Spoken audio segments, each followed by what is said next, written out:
Hey guys, it's Vani from Mrs. Mom's Homeschool, and today is Fun Friday!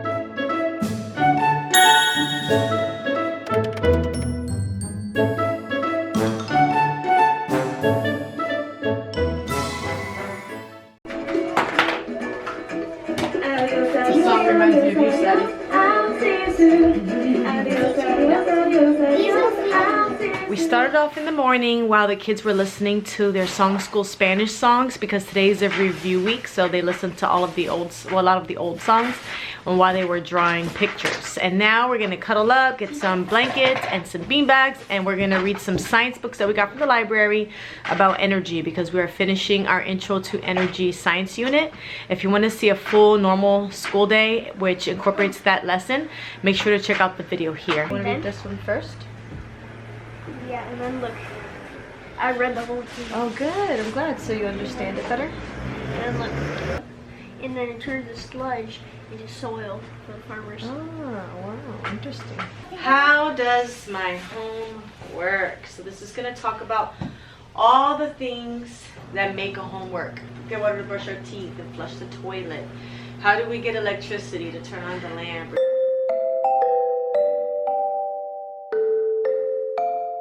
The next thing we did was grab some snacks and head over to the TV to watch some science videos on YouTube. And after that, it was time to do a little bit of more serious work.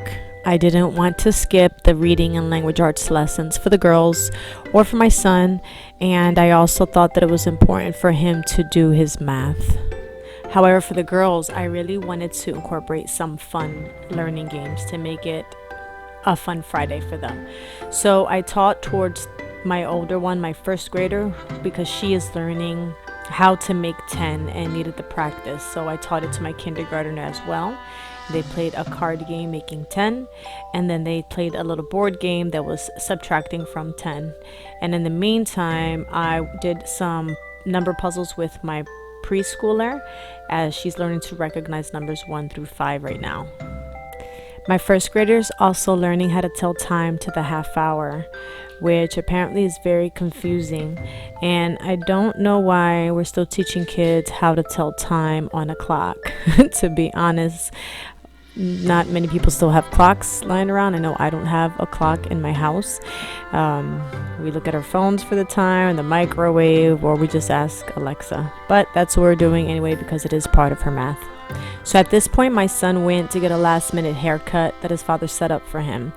And so I took this time to practice sight words for my older two girls and numbers for my preschooler. So I had them write out their own words on pieces of paper, and we put them up on the door, and then I put some numbers up on the door, and they got in line, and when it was their turn, I would shout out either a number or a letter or a word, and they would give it a high five. So it depended on who was working on what. They would give that thing a high five, and they did a great job, and they had so much fun with it.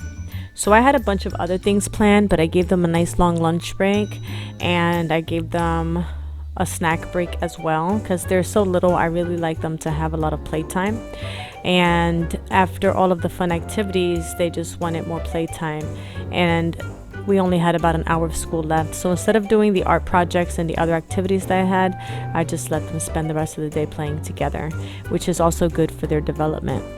If you guys enjoyed this video, please give it a thumbs up. And if you want to see any other Fun Friday activities, make sure you leave it in the comments below. Thank you so much for watching, and I will see you in the next video.